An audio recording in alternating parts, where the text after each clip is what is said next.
So for today's video nga mga ka-hyper, eto na yung part 9 ng aking pagbibuild ng food cart. Bale medyo natagalan nga lang ako sa paggawa ng video mga ka-hyper dahil busy na nga ako dito sa kagawa ko ng food cart. Di rin kasi madaling pagsabayin ang pagtitinda, paggawa ng food cart at pag-e-edit. Dahil sa mga moment na yan, minamadali ko na talaga ang paggawa ng second food cart. Kaya bilib din talaga ako sa mga kilala kong content creator na si Kabulong TV and Ian and Eliza dahil napagsasabay nila ng consistent na pagninegosyo at paggagawa ng content. Ako si JR. Tamad ako pero gusto kong pumaldo. Kaya tara, samahan niyo ako.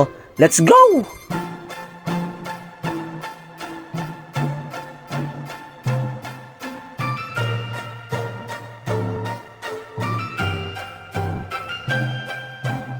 Bali dito na nga sa moment mga ka-hyper nang kakalahatiin ko na itong lumang food cart. Dahil syempre yung tatanggalin ko lang dito sa lumang food cart mga ka-hyper ay yung bandang taas. Dahil ayun nga lang ipapatong namin sa kulong-kulong. Dahil yung ilalim nga ng luma namin food cart mga ka-hyper ay marupok na. Kaya yung parte ng ilalim ng luma namin food cart mga ka-hyper ibebenta na lang namin sa junk shop. Hindi na talaga namin mapapakinabangan yung parteng ilalim mga ka-hyper dahil marupok na talaga siya. At pagkatapos nga mga ka-hyper dali-dali na kagad namin kinabit yung kalahatin ng food cart dito sa kulong-kulong. At eto na nga ang kinalabasan mga ka-hyper. Kahit paano nakikita ko na yung itsura nito ang pangalawang food cart.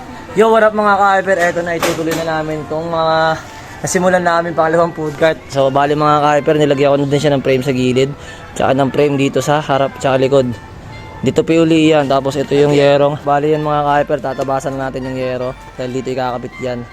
Diyan, sa gilid, sa basta sa bawat gilid, dyan natin kakabit yan. Kaya let's go. Tabasan na natin yan. Stainless.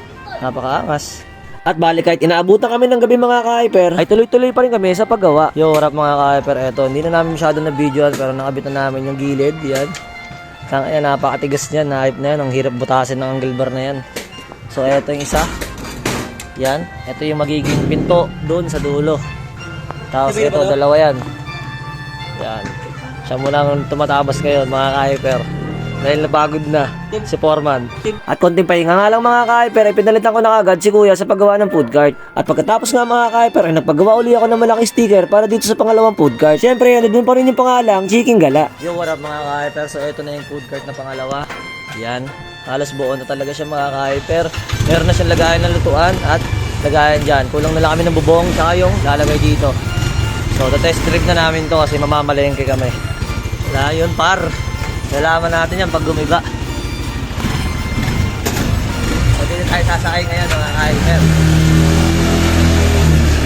Let's go!